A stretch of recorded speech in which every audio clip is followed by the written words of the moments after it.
What's going on, YouTube? It's your boy, CamATL, and welcome back to another video. Thank you guys for joining me as always for this video breaking down the Thursday Thanksgiving NFL slate.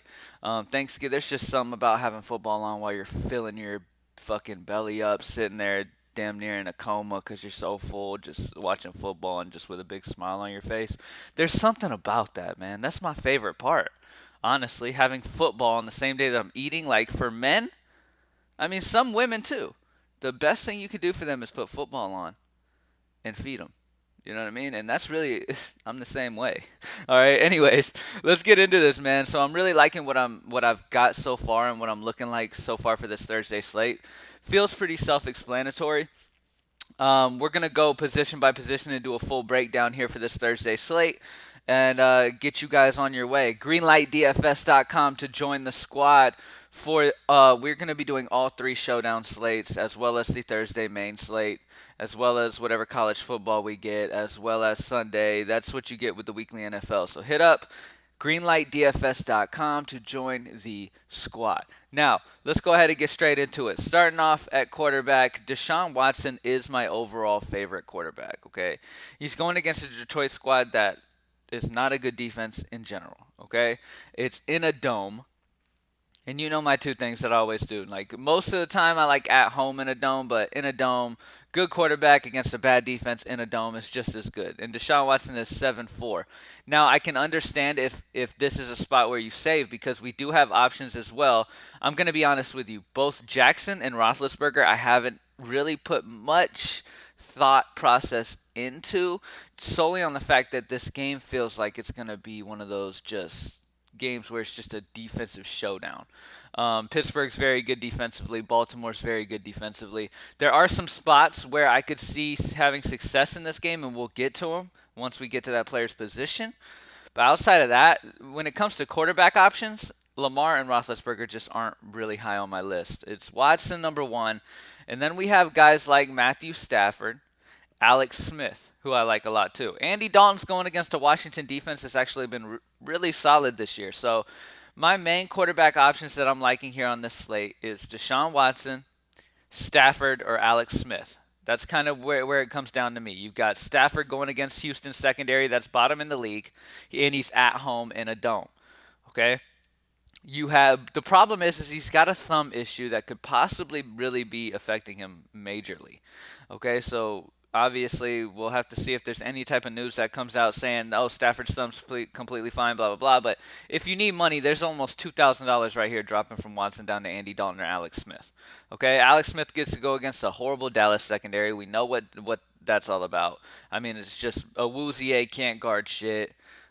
Jordan Lewis isn't stopping anything. Rashard Robinson isn't stopping anything. So, I mean, look, these guys are going to get destroyed, especially by Terry McLaurin, who you need to just lock in and get different somewhere else. Okay.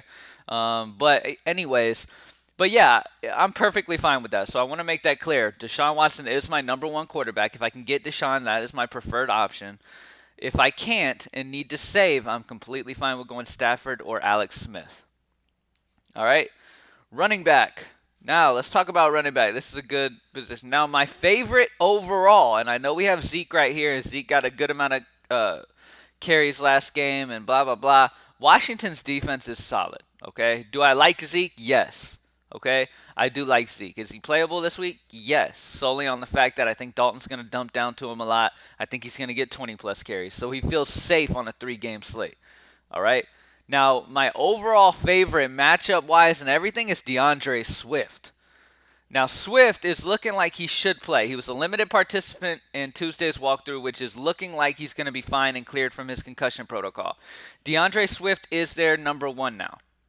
They have made it official. Swift has been getting the number one carries. He is their guy. He is their guy that they're going to be rolling with as long as he is healthy and on the field. And he should be on the field in this game. Now, Houston is giving up over 5 yards per carry, okay, when they're on the road. And yes, they are on the road in Detroit. Okay, DeAndre Swift has been running the ball great. He gets the matchup in a dome against the league's worst run defense, giving up chunks of yards against the run. I think this is a huge Swift game. I think Swift is going to get involved in the pass game. I think Swift's going to carry the ball a good amount of times and really gash them every time. He's going to have a huge game here against Houston. At least that's what all the numbers and the analytics and stuff would tell you, because Houston is bad against the ground game, and I'm definitely seeing Swift having a solid game here in this one. All right. Next up, Antonio Gibson and McKissick are both playable 100%. Now, Dallas struggles between the tackles really, really badly when they're at home in Dallas. So, Antonio Gibson is definitely interesting to me. Okay, I will say that. Antonio Gibson is interesting to me. He could do solid, but the crazy part here is that you have McKissick coming in and so many snaps now, and these guys are kind of, right there with each other now. That McKissick for 900 less might be worth it, but Antonio Gibson and McKissick are both playable, especially if you go Alex Smith. I would pair him with McKissick. I wouldn't pair Alex with Gibson because he doesn't get as involved in the pass game. McKissick is pretty much a wide receiver too on this team behind McLaurin, so I love McKissick. If you go Alex Smith, it makes sense. All right. Duke Johnson. Okay, this is David Johnson. Duke Johnson. All right, David Johnson on the IR. Duke is the guy. The only other guy they have on the squad, I can't remember his name, but he's not getting any run at all. Okay, so it is Duke's backfield, plain and simple. He's going against a Detroit squad that has struggled badly against the run at home in Detroit. This is in a dome. Duke has let a lot of people down over and over and over again. But with this matchup against Detroit in a dome, with Detroit giving up a ton of yards per carry at home in Detroit, I think this is the spot where our boy Duke Johnson finally comes around. I think he's going to get involved in the pass game. Yeah, I think he's going to get involved on the ground, obviously. I love Duke Johnson. That's about it. Zeke, Swift, Antonio Gibson, Duke, and McKissick are the guys that I'm focused on. If you want to go that 4K route and you want to play, let me find him real quick. Gus Edwards. I completely get it because we have two guys missing for Baltimore. You're going to have Mark Ingram out, and you're also going to have Dobbins out. Okay, so you got both those guys out due to COVID-19. That's going to make Gus Edwards the start. Now, just because he's 4K does not necessarily mean he has got to be played 100%. Okay, now, first things first, he's going against a Pittsburgh defense that is number one in the league against the pass, number one against the run. They're fucking overall amazing defense, okay? They are amazing defensively, okay? So, and the thing is, too, is like I've looked at it multiple times, and you don't have to have Gus Edwards to build a beautiful lineup this week. You just don't. And we don't have any super duper studs to pay for. I mean, Zeke is the most expensive one at 6'8" at running back.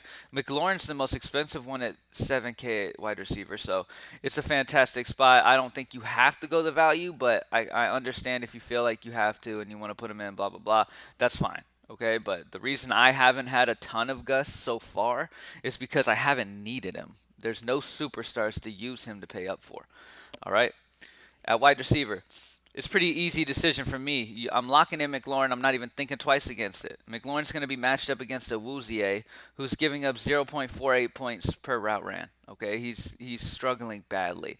We already know that. Dallas' secondary is horrible, and this is one of the really weak spots of it.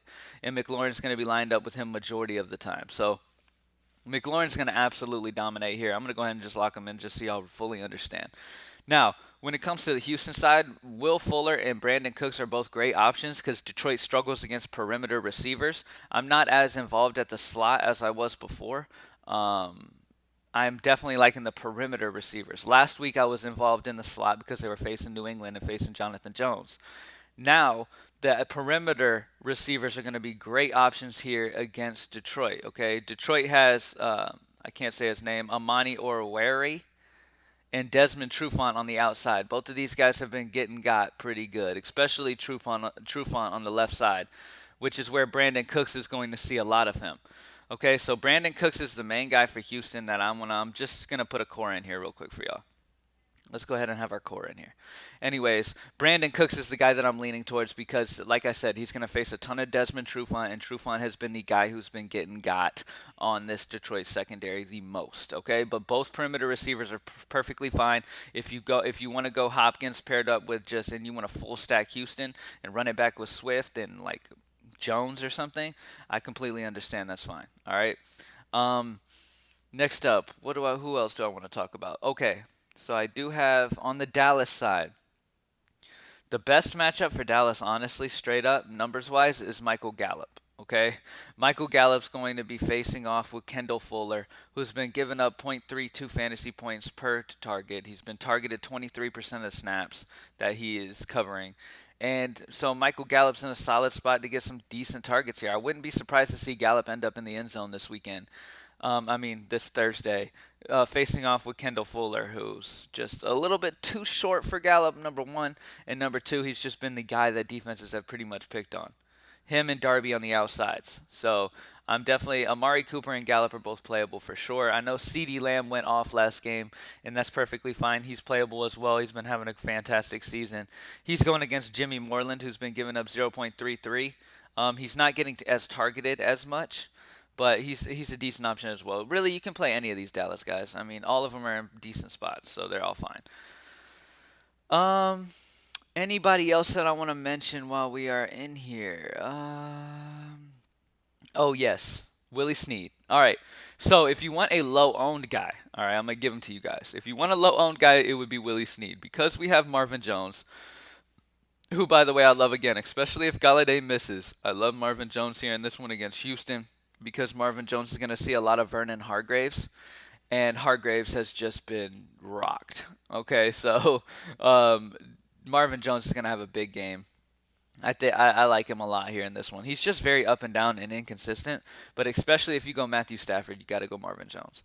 All right, and then Willie Snead. What I was saying about Willie Snead, the reason I like this is because the one weak spot for this Pittsburgh secondary is against the slot. Okay, Mike Hilton, the slot cornerback for Pittsburgh, has been getting targeted over 20% of the time, over 23% of the time, giving up 0.51 fantasy points. All right, like he's getting rocked badly. So Willie Snead is a great spot, and I think that he's also been balling. He's also been the main guy lately. All right, so right behind Marquise Brown, he's getting targets right there with him. So Willie Snead's a solid option out of the slot here. He won't be played much because just of the matchup, but this is where Baltimore needs to take advantage of. If I was the coach for Baltimore, I'd be game planning to get Willie Snead heavily involved here. At 4-3, he's a solid option for GPPs. Tight ends, I've been going a lot of Atkins, solely the fact that he seems like he's the number one tight end now for Houston. He's only 2.9, and I love Deshaun Watson. But you can go Logan Thomas for sure, and Hawkinson's fine. Really, you know the way I like to play tight end. Whatever quarterback you go, I like to pair him most of the time. So because I love Watson, I'll probably go Atkins, or if I decide to go Stafford, I'll probably go Hawkinson. If I decide to go Alex Smith, I'll probably go Logan Thomas. Plain and simple.